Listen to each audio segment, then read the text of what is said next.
मुलाकात में आपका बहुत बहुत स्वागत है। और आज इस कार्यक्रम में हमारे साथ भारतीय जनता पार्टी के एक ऐसे वरिष्ठ नेता हैं जिनकी कार्यशैली, जिनकी छवि और जिनका काम करने का एक अंदाज जो है वो हमेशा से बहुत सधा हुआ और भिन्न है। भिन्न इस मामले में है कि परफेक्शनिस्ट तो वो हैं ही, चाहे राजनीति की उनकी धारा हो या वर्तमान में केंद्रीय मंत्री का उनका दायित्व हो।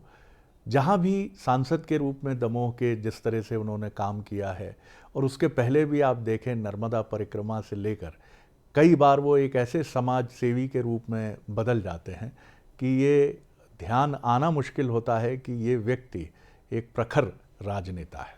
वर्तमान में वो जल शक्ति और खाद्य प्रसंस्करण उद्योग विभाग के केंद्रीय मंत्री हैं। और हाल ही में तब चर्चा हुई जब एक बहुत प्राचीन महत्व की मूर्ति बहुत प्रयासों से, आप कल्पना से परे है कि कितने प्रयास हुए, उसमें प्रधानमंत्री का नीति परिवर्तन करना भी पुरा मूर्तियों को लेकर महत्वपूर्ण रहा। और दमोह में उस मूर्ति की स्थापना ने हर्षोल्लास से समाज के सभी वर्गों को भर दिया। मुलाकात करिए, मेरे साथ हैं केंद्रीय मंत्री प्रहलाद पटेल जी। सर, बहुत स्वागत करता हूँ। सर जी, बहुत धन्यवाद। पहले तो इसी ताज़ा तरीन विषय पर, क्योंकि हमने आपको देखा है कि आप जिस काम से जुड़ते हैं फिर उसके अलावा कुछ ध्यान में आपके रहता नहीं, तो इसके बारे में हमें बताएं। 2002 में मूर्ति चोरी गई थी, 14 में मैं सांसद बना। जब मुझे पता चला तो मैंने सदन में भी उठाया, सदन के बाहर भी पता किया। न्यायालय में चालान पेश हुआ, उसमें उसका चित्र नहीं।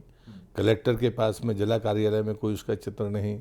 स्टेट आर्कोलॉजी के संग्रहालय में, दमयंती संग्रहालय में उसका चित्र नहीं। इतना सब होने के बावजूद मेरे एक सहयोगी मित्र देवेंद्र शर्मा राजस्थान में हैं, वो एडवोकेट हैं, उनसे मैंने मदद ली। उनने मुझे बताया कि मूर्ति चोरी हुई थी, बरामदी उसकी राजस्थान में हुई थी, और उसके बाद में वो एएसआई के पास सुपुर्दगी में भोपाल पहुंची। जब मुझे इतनी यात्रा पता चली तब मैंने यहाँ के जो अधिकारी थे उनसे मैंने बात की, तो वो भी भौचक थे। तो मैं कहा, सुपुर्दगी आपके पास है तो मूर्ति आपके पास होगी, तब तक मैं पार्लियामेंट में उठा सका था। बाद में उन्होंने 7 दिन का मुझसे समय मांगा। ग्यारसपुर के संग्रहालय में, मैं उसके संग्रहालय के मानने के लिए तैयार नहीं हूँ, डंप साइड कह सकता हूँ, वहाँ वो मूर्ति मुझे पहली बार देखने के लिए मिली। और रुक्मणी माता की शायद कृपा थी कि मैं बाद में 19 का चुनाव आया, मैं फिर जीत गया वहीं से, और बाद में मैं संस्कृति मंत्री बना। तो जो अड़चने थी, अड़चने ये थी कि ये मूर्ति वापस कैसे जाएगी, इसलिए मैंने प्रधानमंत्री का आभार व्यक्त किया कि उन्होंने निर्णय कर दिया। दूसरा, वहाँ सुरक्षा की गारंटी कौन लेगा। जिला प्रशासन ने हाथ पहले से पल्ला झाड़ रखा था कि हम सुरक्षा नहीं दे सकते। तीसरी समस्या थी कि एएसआई का वहाँ संग्रहालय नहीं था, तो वहाँ मूर्ति जा नहीं सकती थी। तो फिर मैंने संस्कृति मंत्री होने के नाते राज्य सरकार को 10 साल के लोन पर दिया और दमयंती संग्रहालय पहले इस मूर्ति को पहुँचाया। लेकिन अब सुरक्षा घेरा चाहिए था, सुरक्षा के लिए मैन पावर चाहिए था, तो सहमति एसपी कलेक्टर ने दी नहीं थी पूर्व में, मैंने वर्तमान में मांगी नहीं, पर बाद में हमने उसके परकोटा बनाकर दीवारें खड़ी करके सुरक्षा का प्रबंध किया, और डीजी एएसआई ने उसके लिए 4 लोगों का स्टाफ अलग से दिया। तब फिर ये मूर्ति, फिर राज्य सरकार से मूर्ति वापस लेना, रिवर्स प्रक्रिया पूरी हुई, और उसके बाद में वो दिन आ गया राधाष्टमी का कि मूर्ति अपने पीठ पर जाकर स्थापित हो गई। बहुत अद्भुत काम है, लेकिन आपने, ये मैं कहूँगा कि एक ईश्वरीय कृपा है कि आपने उस प्रक्रिया को भी उजागर कर दिया है कि अब ऐसी सैकड़ों जो प्राचीन मूर्तियाँ हैं, हजारों मूर्तियाँ हैं, उनके पुनर्स्थापित होने का एक रास्ता आपने, एक नज़ीर पेश कर दी है, एक उदाहरण दे दिया। प्रेसिडेंस है ये। इस प्रेसिडेंस को बनाने वाले आदरणीय प्रधानमंत्री हैं। उन्होंने कहा कि मूर्ति जहाँ से चोरी वहाँ वापस जाना चाहिए, और सुरक्षा की जो गारंटी है वो उस विभाग को लेनी चाहिए। अगर ये नहीं होता तो रुक्मणी देवी माता की मूर्ति यहीं संग्रहालय में होती, अपने मूल स्थान पर नहीं पहुंच सकती थी। इसलिए जो लोग इस बात को सुन रहे हैं उनको इन 2 बातों की चिंता करनी चाहिए कि वो सुरक्षा के प्रबंध की पहले व्यवस्था करें और उसके बाद ही कोई कदम उठाएं। भावनात्मक तरीके से ऐसे काम नहीं हो सकते। हमको उसी पूरे फ्रेमवर्क के भीतर अपनी जिम्मेदारियों को और कर्तव्यों को पूरा करना चाहिए। तो मुझे लगता है कि अब कोई चीज़ असंभव नहीं है। हम वो प्रतिष्ठा जो हमारी आध्यात्मिक पूंजी भी है, श्रद्धा है हमारी, आस्था है हमारी, और सबसे बड़ी बात है कि वो हमारी विरासत है। राजनीतिक प्रश्नों की तरफ मैं आता हूँ। चुनाव के मुहाने पर खड़े हैं हम प्रहलाद जी, और मध्य प्रदेश में जो चुनाव है वो पांचों राज्यों के चुनाव में सर्वाधिक महत्वपूर्ण इसलिए है कि संगठन का सबसे मजबूत किला आपका मध्य प्रदेश में है। कैसे आप देख रहे हैं, किस तरह की चीज़ें आप देख रहे हैं? टक्कर कांटे की मानी गई, लेकिन अब कहा जा रहा है कि बीजेपी ने बड़े परिश्रम से अपने को व्यवस्थित करके फिर एक गहरी चुनौती के लिए कांग्रेस के सामने प्रस्तुत कर दिया है। कैसे देखते हैं आप? और मैं ये मानता हूँ कि भारतीय जनता पार्टी का संगठनात्मक ढांचा, उसकी सामर्थ्य और हमारे विकास का मॉडल, ये हमको चुनाव में जीत के लिए पर्याप्त है। इसलिए नेतृत्व भी हमारे पास में है, नीति के आधार पर विकास के मॉडल हमारे पास में है और हमारा कार्यकर्ता है। और मैं हमेशा कहता हूँ कि मूल्यांकन का एक ही तरीका है, आप विचार देखें, फिर विकास देखें और उसके बाद में व्यक्ति का आचरण देखें। ये तीनों चीज़ें अगर साथ हैं तो मुझे नहीं लगता कि सार्वजनिक जीवन में आपको कोई नकारेगा। मेरे विचार से कोई असहमत नहीं है। कुछ चंद लोग सनातन फनातन की बात करते हैं, लेकिन पूरी दुनिया सनातन के लिए मानने के लिए आमदा है, मैं कहूँगा। और इसका अगर कोई निमित्त है तो देश के प्रधानमंत्री हैं। इसलिए विचार की ताकत दुनिया में पुनर्स्थापित हो रही है, ये मेरे जैसे कार्यकर्ता के लिए गर्व की बात है। उस विचार के आधार पर हम बिना मांगे ज़रूरतमंद को दें, जो हमारी वसुधैव कुटुंबकम की परंपरा है या राम राज्य की कल्पना है, वो मॉडल भारतीय जनता पार्टी का मॉडल है। और उसके बाद में व्यक्ति का आचरण पर पार्टी सदैव जोर देती है, इसलिए कोई पर भ्रष्टाचार का आरोप नहीं है। तो मुझे लगता है ये जो त्रिवेणी है ये हमको बड़ी ताकत देगी। जिस तरह से आपने कार्यकर्ता की बात की कि देव दुर्लभ कार्यकर्ता है बीजेपी का, संवाद की जो कड़ी है प्रहलाद जी, ये मैं नहीं कहूँगा कि इसका क्षरण हो गया है, लेकिन ये मैं ज़रूर कहूँगा कि बीजेपी जिस तरह आधुनिक हुई है, तो संवाद की वो कड़ी जो थी, जो आपकी पीढ़ी ने देखी है, कुशाभाऊ ठाकरे या फिर खंडेलवाल साहब की हम बात करें, सारंग साहब की हम बात करें, वो जो परंपरा थी, वो परंपरा के कम होने से नुकसान ये है कि कई मैंने देखा, शेखावत जी चले गए, दीपक जोशी जैसे कार्यकर्ता चले गए, तमाम। और इस समय बीजेपी में जिस तरह से जाने का क्रम, हालांकि ये अवसरवादिता से भी इनकार नहीं कर सकते हैं, लेकिन बड़ी संख्या में ऐसे भी कार्यकर्ता हैं जिनको जानते हैं कि उनकी ठौर कांग्रेस में आसान नहीं है, लेकिन वो अपमानित इतने हुए हैं कि उनको मजबूरी में जाना पड़ा। शरद जी, मैं इस बात से सहमत नहीं होता। इसलिए कहता हूँ, जब मेरे पीढ़ी के लोग मुझे मिलते हैं तो मैं उनसे कहता हूँ कि किस बात का दुख है। भगवान ने नियति तय की थी, ठाकरे जी, प्यारेलाल जी, नाना जी, उनको तो भोजन का भी मुश्किल था, साइकिल से चलते थे। हमारी पीढ़ी को थोड़े साधन मिल गए, सत्ता मिल गई, उनको तो सत्ता नहीं मिली। हमको सत्ता मिल गई, सत्ता में हम भागीदार हो गए, प्रमुख पदाधिकारी बनकर बैठ गए। मैं ये मानता हूँ, मैं मेरे पर कोई उंगली उठा सकता है, क्योंकि मैं तो 8 लोकसभा के चुनाव लड़ चुका हूँ, 2 बार मंत्री रह चुका हूँ केंद्र में। लालच नहीं है, हमको नियति ने संघर्ष करके पार्टी को इस मुकाम में पहुँचाने का निमित्त बनाया था। हमारी बाद वाली पीढ़ी भाग्यशाली थी कि उनको कोई कष्ट उनके सामने नहीं थे, सत्ता उनके पास थी, मजबूत संगठन और बड़ा संगठन, दोनों मजबूत भी था, बड़ा भी था, और इसलिए उनने कष्ट देखा नहीं और आने वाली पीढ़ी को कष्ट देखने मिलना नहीं है। उससे ईर्ष्या ना करें और उनको हाल पर दें कि उनका भाग्य था कि उन्हें सत्ता विरासत में मिली है।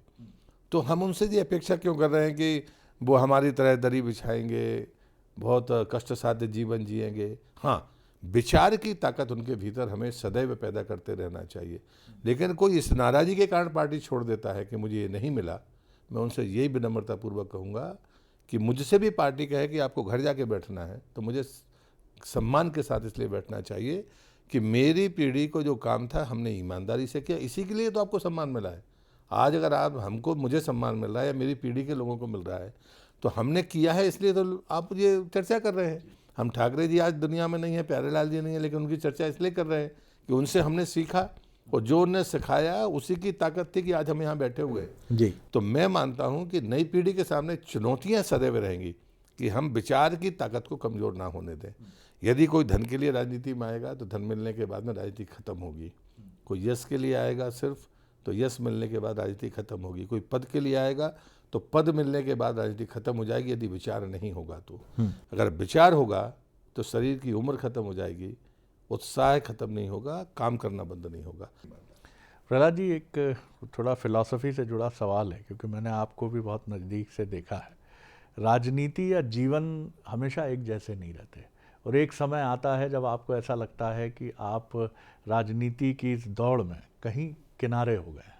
आपने भी वो समय देखा है और आपने उसको बहुत रचनात्मक उपयोग ये किया कि उस समय आप परम पूज्य बाबा श्री के साथ आपने अध्यात्म के मार्ग को देखा।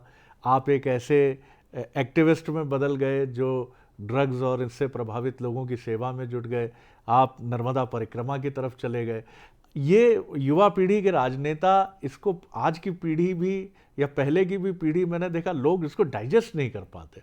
जहाँ किनारे हुए या तो वो डिस्ट्रक्शन की तरफ जाते हैं या फ्रस्ट्रेशन में कुछ ऐसे फैसले करते हैं जो बड़ा इस पर आप क्या कहें? कि राजनीति मैं जीवन भर पद पर नहीं रहूँगा, और बल्कि मैं ये मानता हूँ कि जब आपका शरीर स्वस्थ और मजबूत हो तो आपको दुष्कर और कठिन कार्य ईश्वर से मांगना चाहिए। ये मेरे गुरुदेव परम पूज्य श्री वापसी जी ने कहा। उन्होंने कहा भगवान के पास सुख मांगने मत जाना। जब तुम्हारा शरीर चल रहा है, वो कष्ट भोग सकता है, तो उससे सेवा के कठिन काम मांगो। अब ये मुझे लगता है कि लोगों को शायद आश्चर्य लगेगा। दूसरा, सदैव आप एक जगह पर नहीं रहेंगे, तो रिक्त स्थान में आपकी भूमिका क्या होगी, जो आप ही को तय करना है। दूसरे को दोषित करने देने का कोई कारण नहीं है।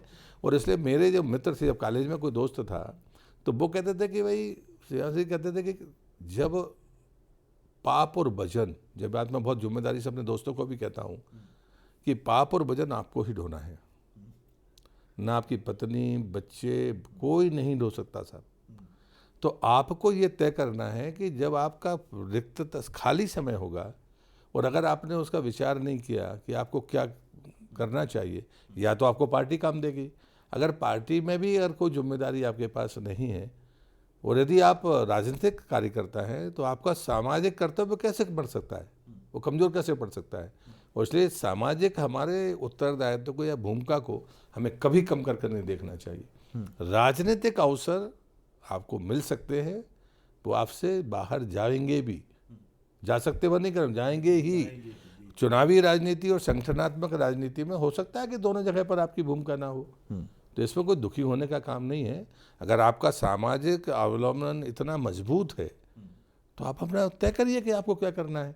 तो रिक्त समय में अगर आपने खुद ने नहीं सोचा, तो ये आपकी गलती है, आपका अपराध है, दूसरे पर उंगली मत उठाइए। प्रहलाद जी, बीजेपी के लिए एक चीज़ ये कही जा रही है कि इस समय वो जिस तेज़ी से उभर रही है, राज्यों में रीजनल लीडरशिप उसकी जो है वो भी शेप अप हो रही है, अभी उभर रही है। लेकिन अगर वर्तमान में हिंदी पट्टी में हम देखें तो शिवराज जी और छत्तीसगढ़ में रमन सिंह जी, वसुंधरा जी अब मानते हैं मानने वाले कि वो अब उस रूप में नहीं है, जो भी कारण हो।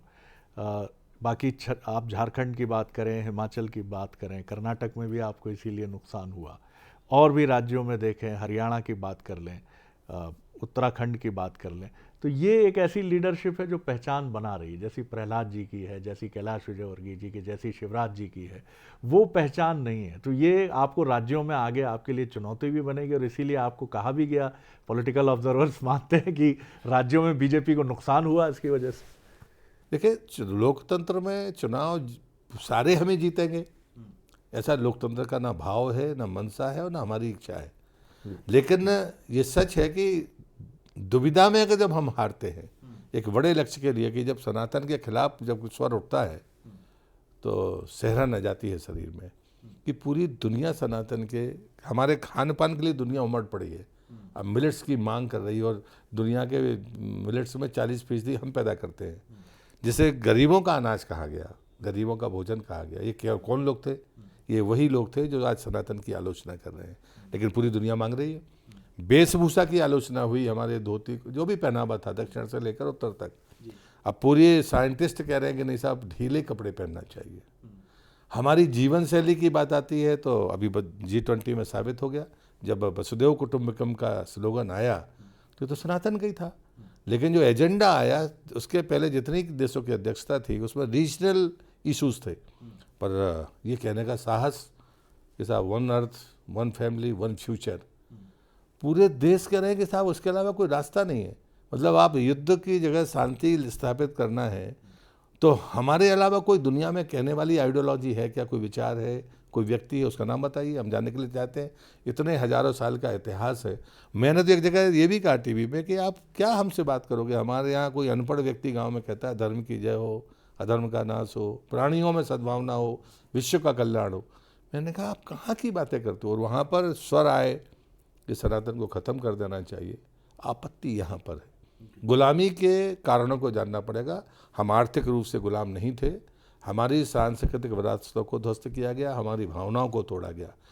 मैकाले को मैंने पढ़ा है, 1838 में उसने ब्रिटिश संसद में कहा था कि मैंने पूरा देश घूमा है, मुझे एक भी भिखारी नहीं मिला। यानी इतनी लंबी गुलामी के बाद तक भी हम बचे हुए थे। और उसने कहा जब तक इनके मूल्यों को ख़त्म नहीं करोगे, इनको गुलाम बनाकर नहीं रखा जा सकता। हमारे गुलामी के पीछे जो कारण थे, वो कारक थे, वो यही थे कि हमें बंटवारा किया गया, जाति के नाम पर, धर्म के नाम पर हमारी परंपराओं को नुकसान पहुंचाया, भावनाओं को तोड़ा गया, मंदिरों को तोड़ा गया। तो हमारी मूर्तियां खंडित की गई, लेकिन साथ में हमारी भावनाएं और इच्छाएं भी खंडित की गई। तो इसलिए मुझे लगता है कि हम लीडर से वो चाहते हैं जो झंडा बरदार हो हमारे विचार का। तो वो चीज़ें हैं और लोकतंत्र मजबूत हुआ है और इतनी बड़ी संख्या में हमारे पास में विधायक और सांसद हैं। इन दिनों आपकी एक बीजेपी का नया स्लोगन है जो उत्तर प्रदेश से शुरू हुआ, डबल इंजन, और मोदी जी का चेहरा बड़ा महत्वपूर्ण हो गया। निश्चित तौर पर दुनिया में शिखर पर हैं वो लोकप्रियता में, भारत में वो शिखर पर हैं ही निश्चित तौर पर। तो मोदी जी का चेहरा, ये क्या आपकी जो चुनावी शैली का एक बहुत चतुराई भरे निर्णय जो बीजेपी करती रही है, ख़ासतौर से अमित शाह जी और मोदी जी के 2014 से आगमन के बाद, उनका चेहरा और राज्य के नेतृत्व का चेहरा, इस कॉम्बिनेशन को आप कैसे देखते हैं?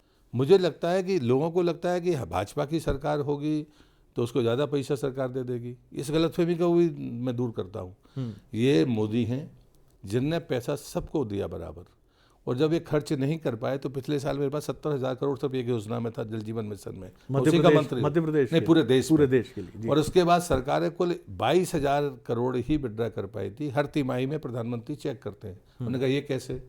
तो उसी समय उन्होंने नीति बदली कि यदि कोई भी राज्य अगर जितना पैसा खर्च करेगा, 500 करोड़ खर्च करेगा, तो वो 1,500 करोड़ ड्रा कर सकता है। मैचिंग ग्रांट आपको लगानी है। लेकिन कांग्रेस की सरकार थी तो मोदी को श्रेय ना मिल जाए, इसलिए आप प्रधानमंत्री आवास लौटा देते हो। आप जल जीवन मिशन का काम शुरू नहीं करते कि मोदी को वो मिल जाएगा। ये जो मानसिकता है, ये जो नीयत है, इस नीयत से विकास अवरुद्ध ना हो, इसलिए हम कहते हैं कि डबल इंजन की सरकार। कर्नाटक की सरकार ने लालच देकर सरकार बना ली, आज कह रही है कि साहब हमारे पास तो पैसा ही नहीं है, हम आगे कोई योजना आगे नहीं बढ़ा सकते। वही हालत आप जाकर हिमाचल में देखिए। लेकिन हिमाचल के मुख्यमंत्री आए G20 की बैठक में भोज में, तो प्रधानमंत्री ने कंधे पर हाथ रखकर उनसे भी कहा कि नहीं, हम भेदभाव नहीं करेंगे। तो मुझे लगता है कि आप खोट तो निकालिए। डबल इंजन की सरकार का मतलब है कि हमारी नीतियों के अनुरूप परिणाम देने वाले लोग अगर बैठे होंगे तो भारत तेज गति से बढ़ेगा। अब पैसे की कमी नहीं है भारत के पास, अधिक खर्च करने की सामर्थ्य पैदा करनी होगी। मेरा आरोप है कांग्रेस पर, आपके पास पैसा था, आपके पास में 500 करोड़ रुपया था, लेकिन आपने खर्च नहीं किया। आपके पास में पैसा लगाने की हिम्मत नहीं थी, नीयत नहीं थी, क्योंकि आप मोदी के श्रेय से डर रहे थे। तो ये जो डर है, ये गरीब आदमी को नुकसान पहुंचा रहा है, इसलिए डबल इंजन की सरकार। ये आपने एक तर्क की दृष्टि से एक बात अपनी स्पष्ट की है। आखिरी सवाल मैं कर रहा हूँ, मध्य प्रदेश और 2024 का लोकसभा चुनाव, बीजेपी की ताकत की बात आप करेंगे ही, तो उसका आधार मुझे समझाइए कि विकास और डेवलपमेंट तो है ही, लेकिन कैसे आप अगर ये दावा करते हैं कि जनाकांक्षाओं को विकास सहित संवेदना के साथ देखने वाली सरकार है, तो उसके पीछे आपका आधार दोनों मध्य प्रदेश और केंद्र के लिए क्या है? 2003 में आप भी थे, मैं भी था। 2003 में हमने सत्ता को उखाड़ने के लिए कार्यकर्ता की दम पर अभियान शुरू किया था, उसका मैं साक्षी हूँ। 20 साल की विकास की यात्रा है। आज वो नेतृत्व सामूहिक तौर पर मध्य प्रदेश में, तो कार्यकर्ता की ताकत और विकास का इन 20 वर्षों का हमारा मॉडल, और विशेषकर मोदी सरकार की 9.5 वर्ष की प्रतिष्ठापूर्ण सफलताएं, ये 2003 दोहराएगा 2023 में मध्य प्रदेश में। ये मेरा आत्मविश्वास है, कार्यकर्ता की सामर्थ्य और विकास का मॉडल। और केंद्र में मोदी जी फिर तीसरी बात, उसमें तो कोई संदेह नहीं है। देश तैयार है और मुझे लगता है कि वो इससे ज़्यादा बहुमत देकर हमको जिताएगा। ये थे जल शक्ति और खाद्य प्रसंस्करण उद्योग के केंद्रीय मंत्री प्रहलाद पटेल जी। खास मुलाकात में इतना ही। अगली बार एक और खास शख्सियत को लेकर मिलेंगे। अनुमति दीजिए। नमस्कार।